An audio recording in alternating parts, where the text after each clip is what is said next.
መናገር ባትችልም በልብ ውስጥ የሚመላለስ ነገር አለ።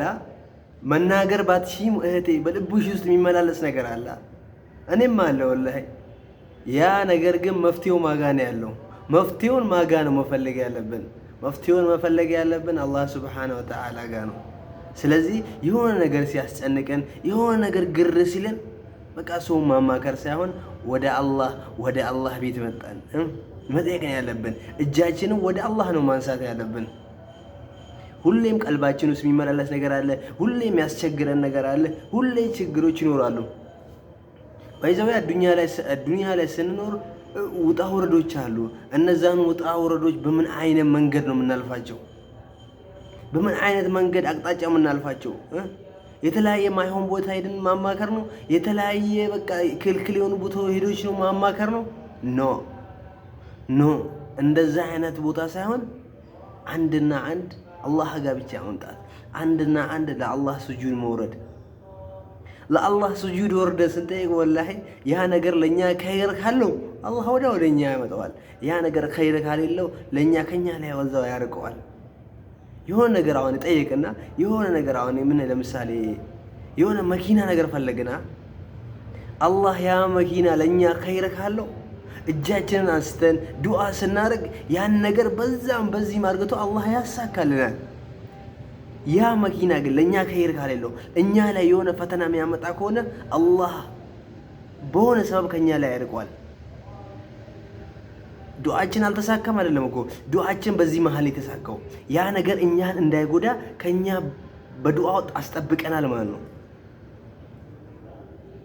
ስለዚህ ዱዓ ስናነሳ አልተሳካም ብለን አንጨነቅ ፕሊዝ። ዱዓ ስንጠይቅ አልተሳካም ብለን መጨነቅ የለብንም። ያ ዱዓ ተሳክቷል የቂን ሊኖረን ይገባል። የቂን ከዚህ ካለ የግድ መልሱን ዳይሬክት ሳይሆን ማለት ነው ከኛም ከቆየብን ለኛ አስበው ነው።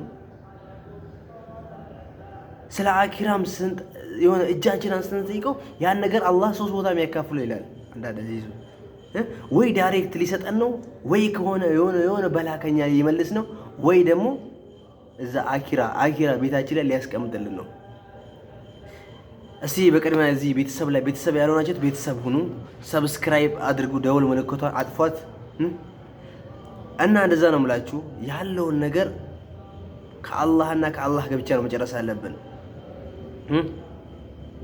ድህነት አስቸገረን፣ ልጅ አናገኛል፣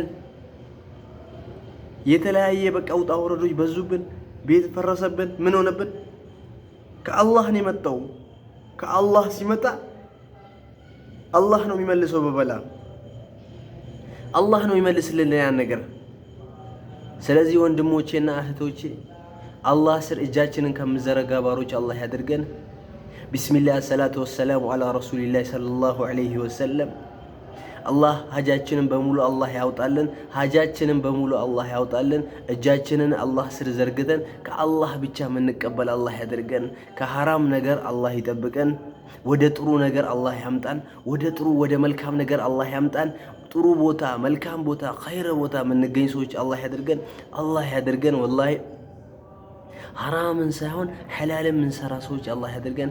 ሐራም ሳይሆን ሐላልን ሰርቶ ከሚጠቀሙ ሰዎች መሃል አላህ ያድርገን። ይሄም ቪዲዮም አይቶም ሰብስክራይብ አድርግቶ ለወንድሞቹ ከሚልኩት አላህ ያድርገን። ረበና አቲና ፊ ዱንያ ሐሰነተን ወፊል አኺረቲ ሐሰነተን ወቂና ዐዛበ ናር። ሱብሓነ ረቢከ ረቢል ዒዘቲ ዐማ የሲፉን